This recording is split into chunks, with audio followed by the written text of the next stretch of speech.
been asked, what's your favorite exhibit in the museum?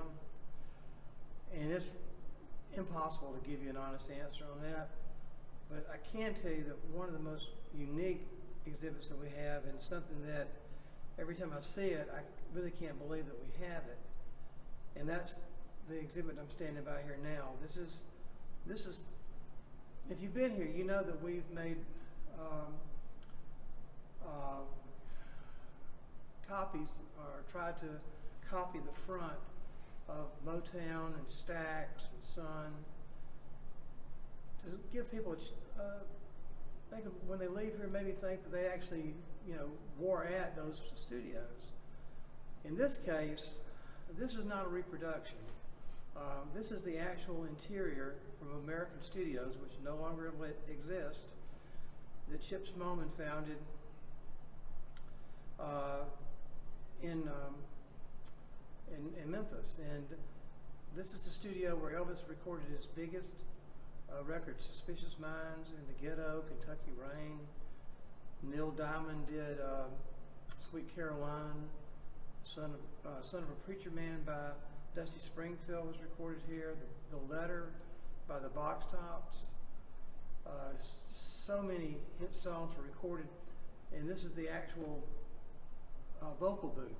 Now, a lot of people didn't like using the vocal booth, Elvis being one of them, and so they wouldn't go in there, because at that time everybody wanted to record and be out in the studio with the musicians.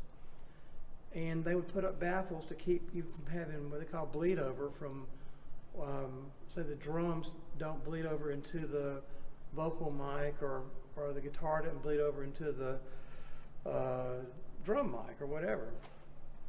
But most of the singers liked being in the studio. At that time, most people would record the sessions live with all the players playing at the same time.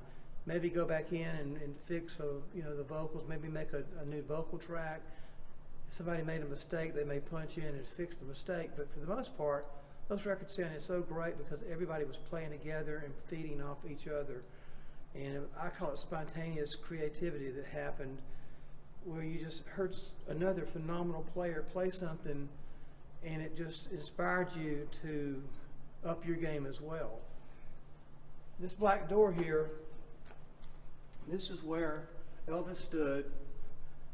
They had brought a boom mic down, and he stood by this door and sang Suspicious Minds. I mean, this is it. The last owner, Mr. Glore, bought the studio, to my knowledge, the day before Elvis died. So it became an Elvis pilgrimage. And people from all over the world would come here and tour through the studio. And all the signatures that you see on as a matter of fact, this was a brilliant idea, I guess, that Chips came up with.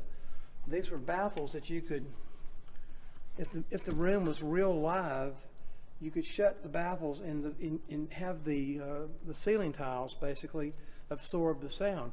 If the room was dead, then you could easily and quickly open up the panel here and have a hard surface for the sound to bounce off of and make it live again.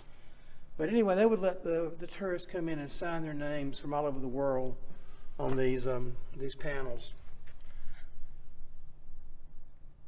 In 1980, I think it was in 1985, Dick Clark